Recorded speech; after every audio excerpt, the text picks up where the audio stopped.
Contextualização das Escrituras.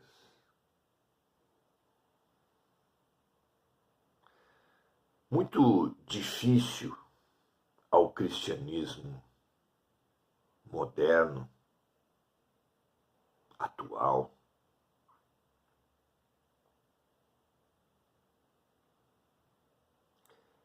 situar a mensagem. Há uma certa idolatria ao texto,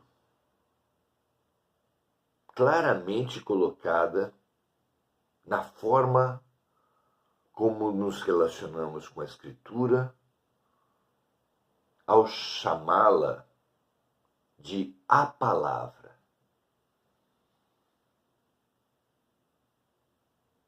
O culto à palavra.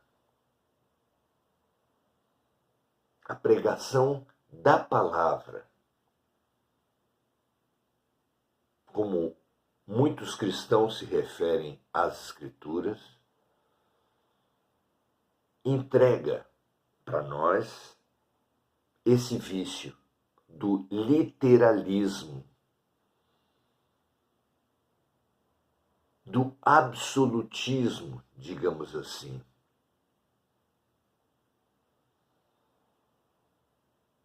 Literalismo, a interpretação dos códigos como nós compreendemos hoje. Esquecendo que as palavras são vivas, elas surgem com um significado e vão ganhando outros.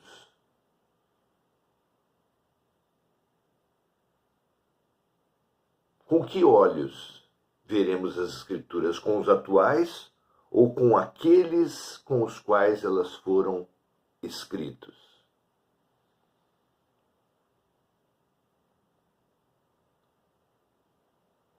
Também se pensa nessa idolatria, nesse culto à palavra, um sentido absoluto, quando ele, na verdade, é relativo. As palavras não podem vir de Deus. As palavras explicam, muito pelo contrário, as coisas da terra, da matéria. Ninguém pode explicar sonhos abstratos.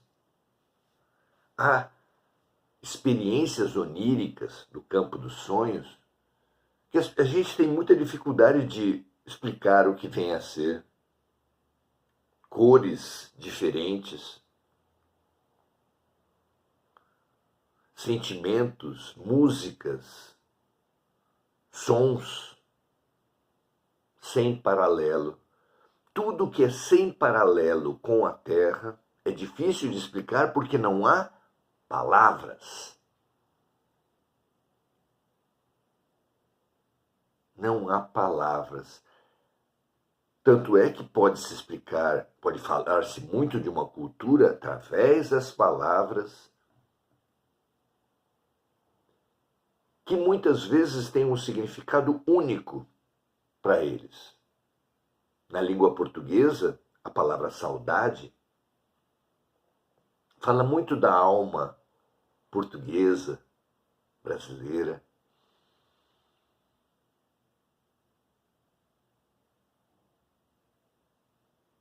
É muito interessante relativizar, estudar, contextualizar as mensagens para poder nos aproximar do significado, compreender, aprofundar o nosso entendimento.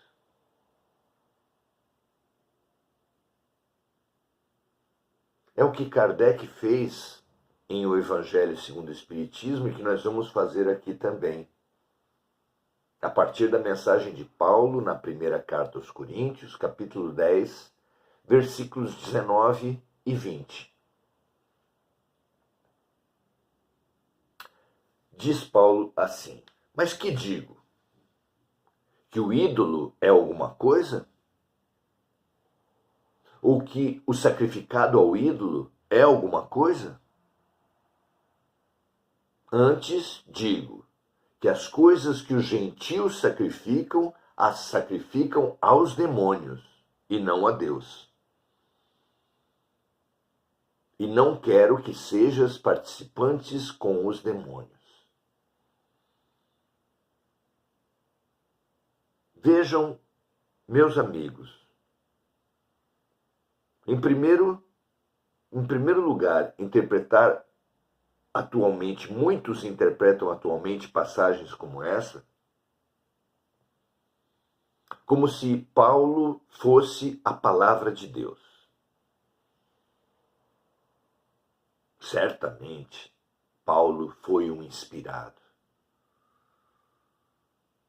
Mas o mecanismo da inspiração, da comunicação, da mediunidade, porque a inspiração é apenas uma das formas de mediunidade, de comunicação, de dimensões espirituais para dimensões encarnadas.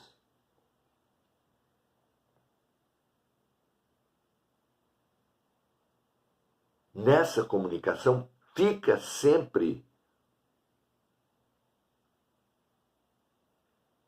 um pouco do instrumento de comunicação, como uma luz que atravessa um vidro grosso, colorido, sujo, fazendo com que o que saia do outro lado seja diferente daquilo que aparecia, que surgia antes.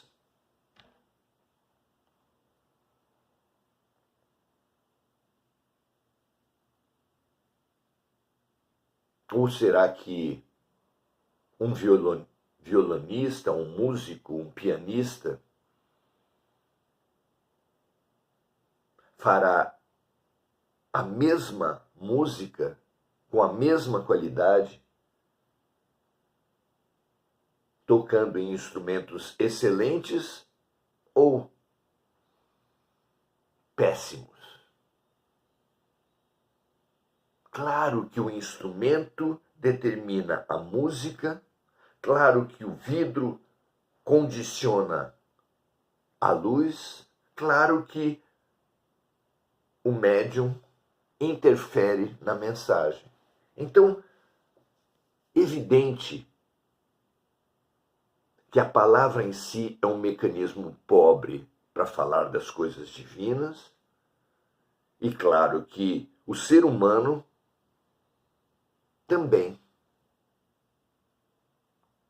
Como idolatrar a palavra? Pensar em tudo que está nas Escrituras como absoluto, como palavra de Deus. Só poderia haver uma grande distorção nisso. No estudo de mensagens milenares, é imprescindível certa pesquisa de significado, pelo menos das palavras-chave, como essa aqui colocada, demônio,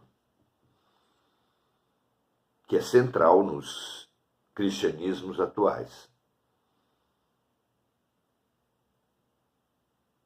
Visto pelo significado atual da palavra demônio, entidade votada exclusivamente ao mal,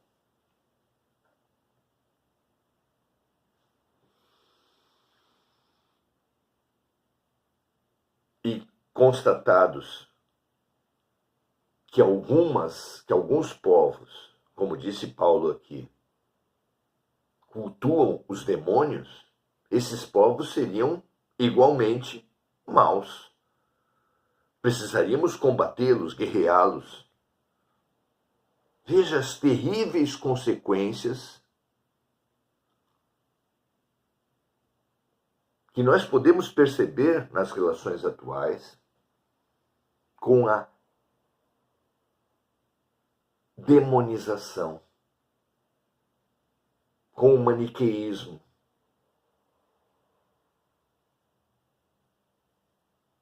com o atribuir ao outro um mal absoluto.